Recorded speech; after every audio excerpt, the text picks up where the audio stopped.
Kenapa kok ibu harus kita perbuat baiki ya? Kita harus berbuat baik terhadap ibu atau terhadap kedua orang tua ya, terutama ibu ya. Yang pertama, karena ibu yang mengandung kita. Ada yang dulu lahir tanpa dikandung ibunya? Enggak ada ya. Tadi di dalam surat Luqman ayat 31 ya. Hamalathu ummuhu wahnan ala wahnin. Beliau itu, ibu itu mengandung dalam keadaan susah payah, berat.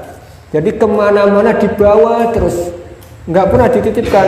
Mau masuk swalayan, mau masuk toko, nggak ada kan. Terus dititipkan ke kasir ya, Bu, titip kandungan saya ya, anak saya di dalam kandungan, nggak ada. Atau mau tidur tak taruh dulu, capek ya, nggak ada kan. Atau mau pergi kemana tak titipkan tetangga, nggak ada. Padahal itu beratnya berapa? Kalau mungkin bayinya 3 kilo, di situ ada air darah, ada ketuban, ada ari, ada plasma yang menutupi bayi tadi. Berat 5 kiloan, dibawa kemana-mana hingga sampai 9 bulan. Bayangkan, kalian mungkin bawa tas saja 8 jam ketika sekolah, wis pegel ya, capek.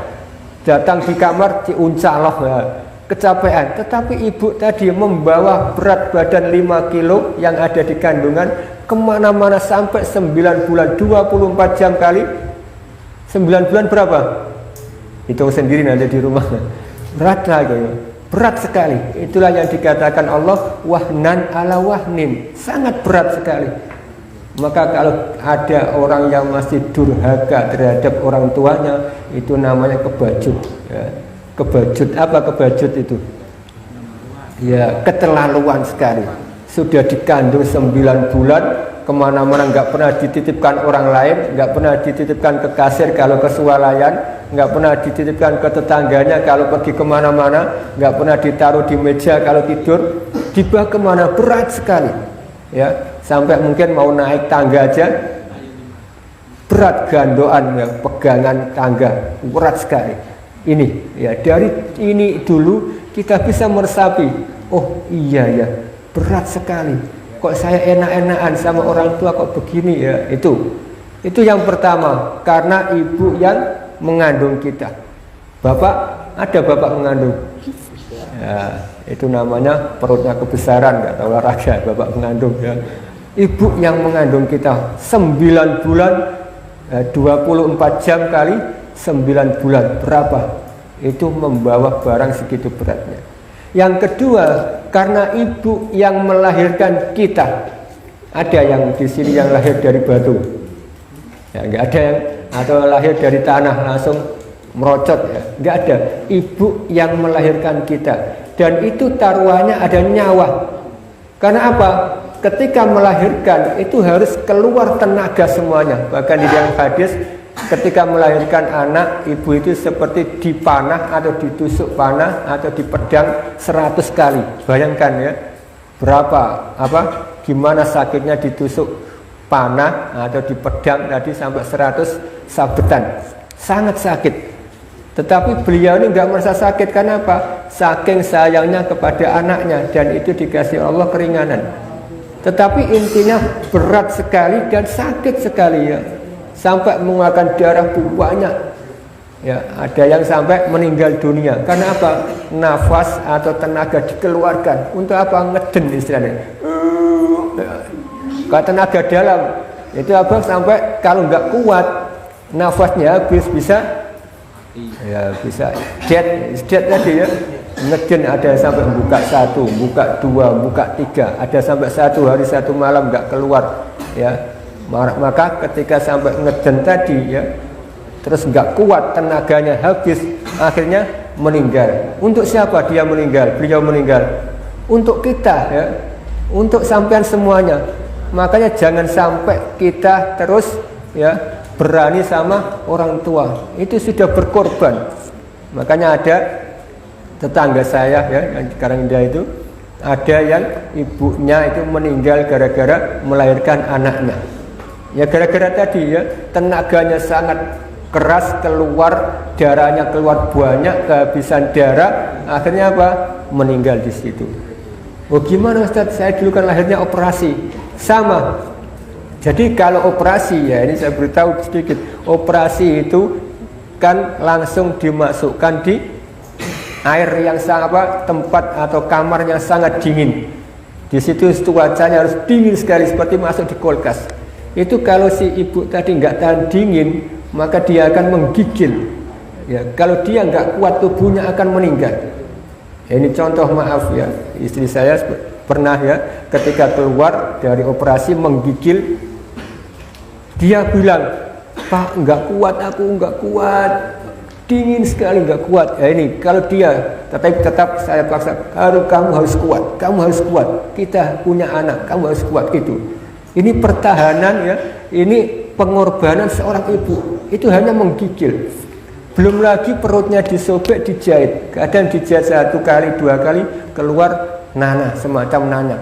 Dibedah lagi, disobek lagi, dijahit lagi, keluar nanah, disobek. Ada 3 kali orang sini ya, teman juga orang stasiun situ, sampai beberapa kali disobek. Ya gara-gara apa? Tadi melahirkan siapa? Melahirkan kalian, ya, melahirkan seorang anak. Dan itu keluar darah yang sangat banyak sekali. Makanya taruhannya adalah nyawa. Untuk siapa? Untuk anak tadi. Makanya ada 5 air yang tidak bisa digantikan seorang anak. Yang pertama apa? Air ketuban. Tahu ya air ketuban? Air ketuban itu air atau yang mengiringi ketika melahirkan kalian. Itu ada semacam air kayak kulit ari ya, itu keluar dulu ya. Ada kadang-kadang mengiringi barengan sama bayi, itu air ketuban. Nggak bisa digantikan anak. Ya, dengan uang seberapa triliun nggak bisa digantikan dengan tadi air ketuban. Yang kedua air darah ibu ketika melahirkan, nggak bisa digantikan anak. Nah, itu sangat berat sekali. Yang ketiga air susu ibu ketika menyusui kamu, nggak bisa digantikan dengan air susu formula atau susu sapi. Yang keempat air keringat ketika merawat kalian.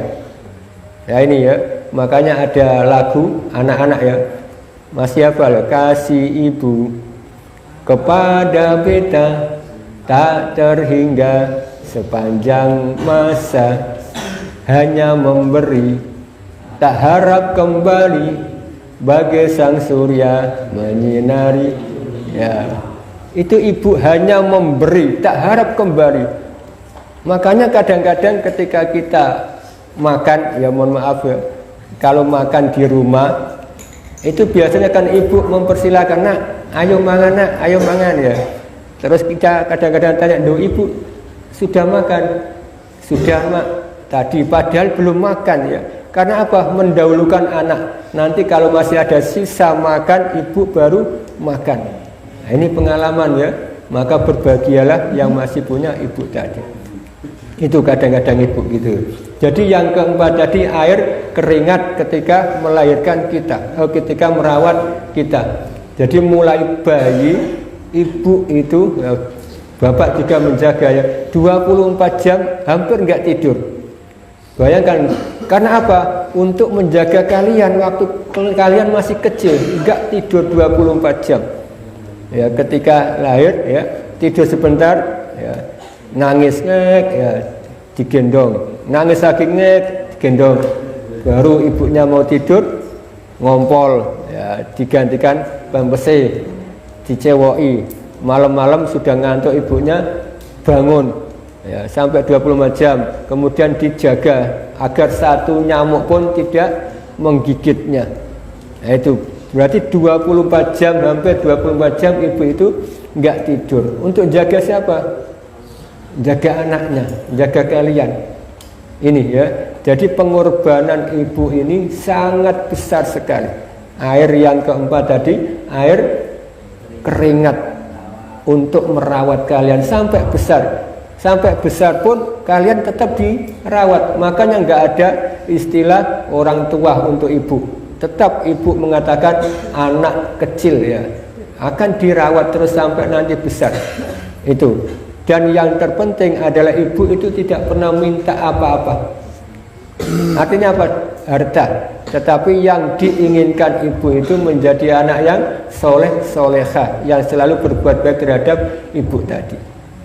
Kemudian yang kelima, air yang tidak bisa digantikan oleh anak, air apa?